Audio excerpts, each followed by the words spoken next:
All right, so I think people want to hear my take on a lot of things that I see with this whole strength and conditioning phenomenon, right? I seen a video where Shawn Porter was saying that he training at 92,000 feet or elevation, something like that.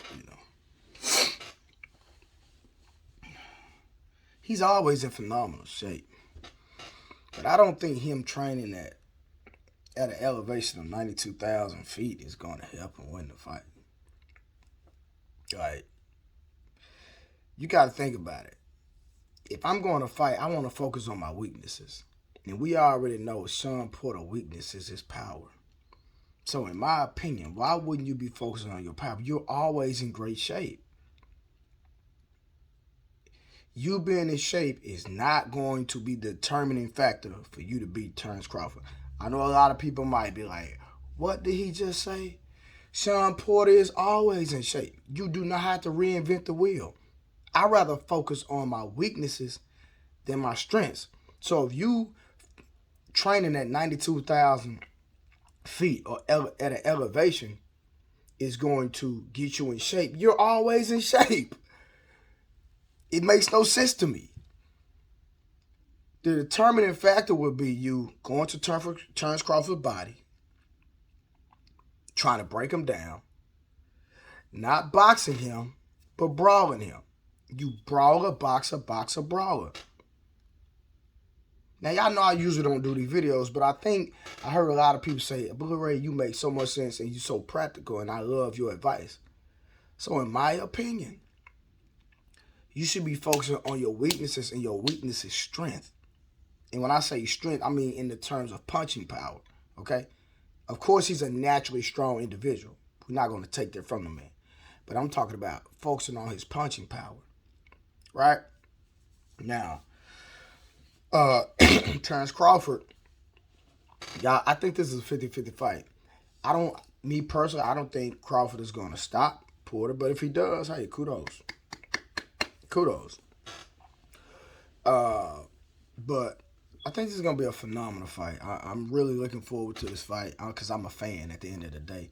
Even though I work with Earl Spence, I still like to see Crawford fight. I still like to see Porter fight when they're fighting good opponents, and I really think this is going to be an exciting fight. But I think that the determining factor for Shawn Porter is going to the body and focusing on a little bit more power. But it's already fight week, and from my understanding, every time I hear a video, they just focusing on conditioning. Shawn Porter, you're always conditioning. It makes no sense to me. But hey, what do I know? I am Blu-ray Fitness, the best strength and conditioning coach in boxing. I'm just saying, So I'm excited for this fight. Even if Terence Crawford beats Porter, and people try to compare his fight to Earl Spence's fight. The reason, in my opinion, you can never compare Earl's fight with. You cannot compare the way that Earl beat Porter versus how Terence Crawford potentially, if he wins, is because the thing about it, Earl did no strength and conditioning with me. Y'all know for the Mikey fight, we did no strength and conditioning. Shawn Porter fight, we did no strength and conditioning. And the Danny Garcia fight, we did no strength and conditioning. And Earl still outperformed Shawn Porter and still was able to knock him down and beat him with no strength and conditioning for 3 years. Well, I know 2 years when he fought Porter. He fought Danny Garcia. Me and him hadn't worked together 3 years. We trained for the Pacquiao fight, but y'all know the situation happened with his eye. So, but those 11 fights that me and Earl worked together, you seen a different level. Let me say it. So Shawn Porter didn't even get to face the level of Earl Spence that I know, because Earl decided not to do any strength and conditioning for that fight, and even prior to that with the Mikey fight. So we didn't even see the best version of Earl Spence. So trying to compare Crawford, if he wins, to Shawn Porter, to Earl and Shawn Porter, is not even because of that one factor that me and him didn't work together and doing his strength and conditioning, because my belief is that if we would have worked together and do what we do best, he would have stopped Porter like every other fight I trained him, right? that I work with him.